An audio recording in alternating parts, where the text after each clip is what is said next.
get what I'm saying? Like, this book gave me an existential crisis, and I honestly did not know what to do with those feelings at all. I was straight up not having a good time, but it was also so amazing to think about all that.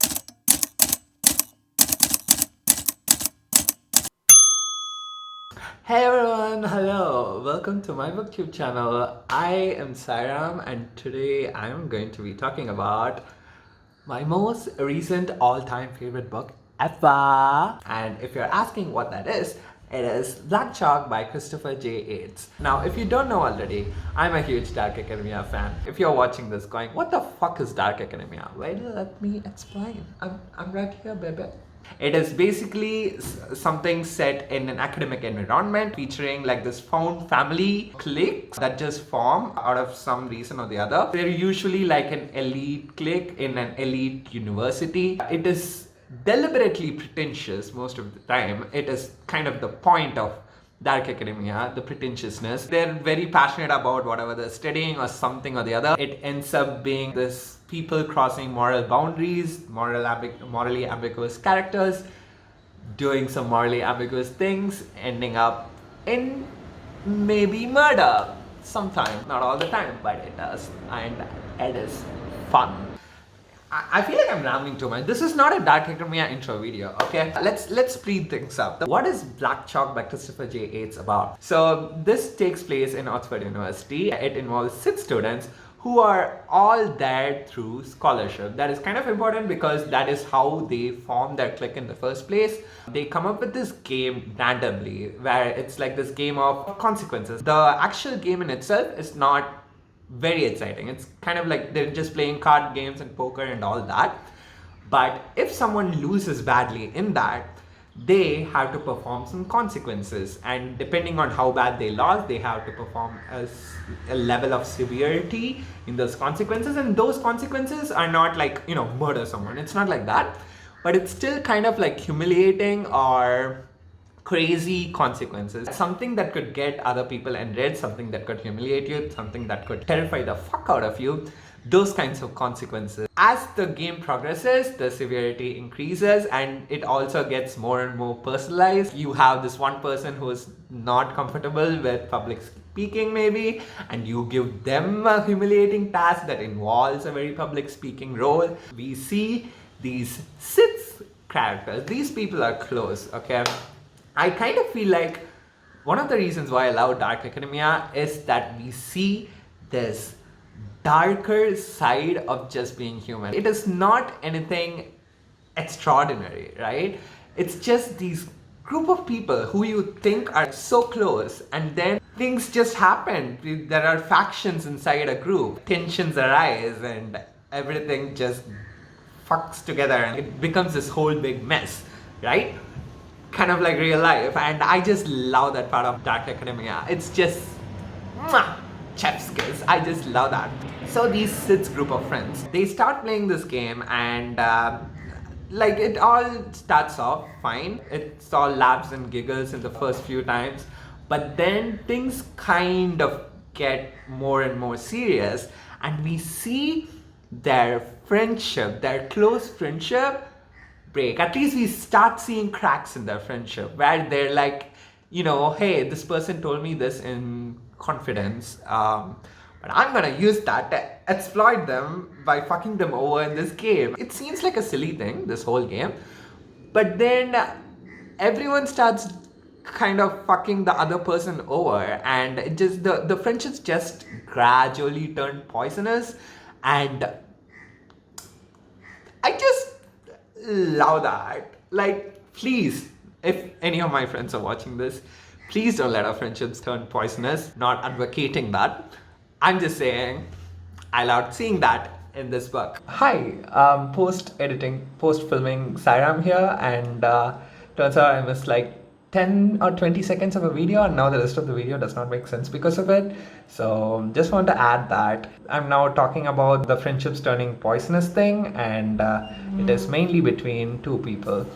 Now I'll let the other person continue. And it's mainly between two of these people, Chad and Jolyon. It's like they're the closest people in the group. I mean, the entire group is close, but you get what I'm saying. You have that one best friend in your best friends group, that person. So these two are best friends, so they also know everything about each other, and it ultimately becomes this dick length comparing match to them, I guess. There's no actual dick length measuring components in this book, okay? Although there is one mention of something like that, I think. That's not the point of this.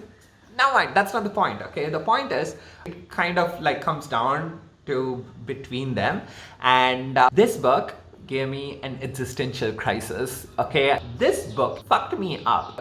Listen, we're going to go into some personal shit right now. So, I mean, there's no shit actually. It's just some maybe possible future trauma, who knows, but we're going to delve into some personal stuff on my mind. Hear me out here. There's this one character in this book who is like this very social person who just gets along with everyone, okay, who is actually interested in everyone else and their interests, who is well versed in other people's interests, that they can have conversations with them too. You get what I mean, right? Do you get what I mean? I don't know. He's knowledgeable and he's great to talk with. He's a great speaker. He's like an awesome friend, okay? Because of all these consequences where you have to do increasingly embarrassing and mortifying things, we see them kind of turn into an unpopular character as far as the other students in the university go. They slowly start despising this person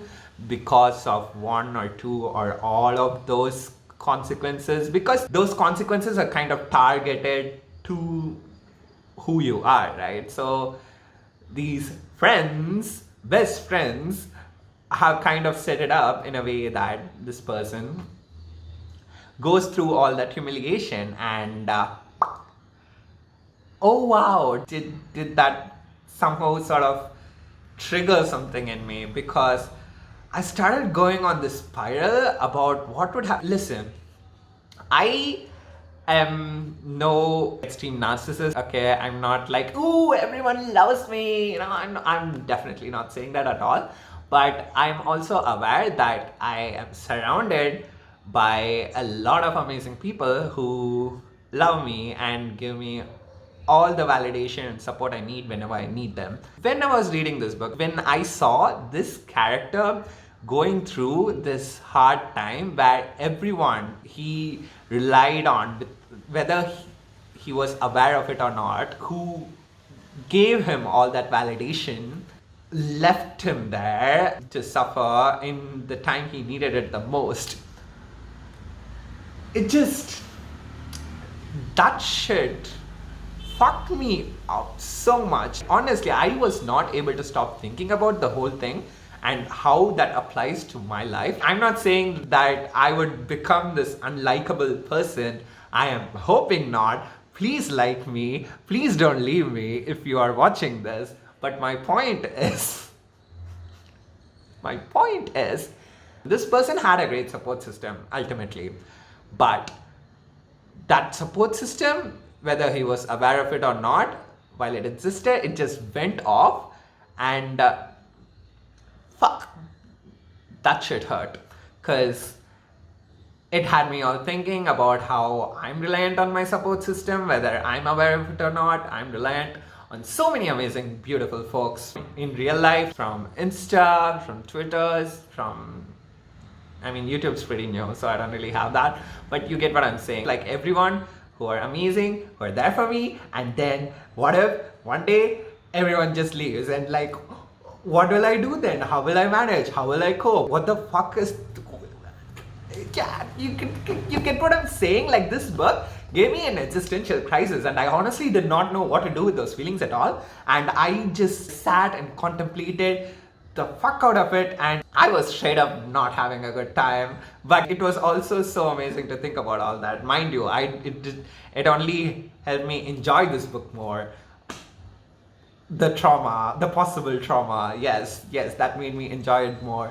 And I'm so grateful for that introspection, but also very scared that that could be a reality. This book, y'all, so amazing.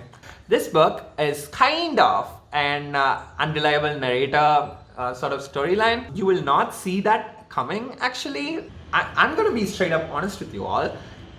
It will be tough to follow along to what is happening in this book in the first 65 pages. I'm not saying you will not realize what the fuck is going on in the first 64 pages at all, but when you arrive to that point, you'll be like, oh shit, oh, you'll go like that, and then like it would just continue that sort of feeling, because this book really does take a very interesting spin on unreliable narrator. So I honestly don't know if I was coherent in this video at all. I think I spoke a lot about my personal possible trauma rather than about this book. This book is very well written, and it's just so good. I enjoyed all the characters so much. I loved the tension. I loved that it became dark as we eventually went. It's just such a good book, and you should definitely check it out. This is so underrated. If you haven't figured out from this entire video yet,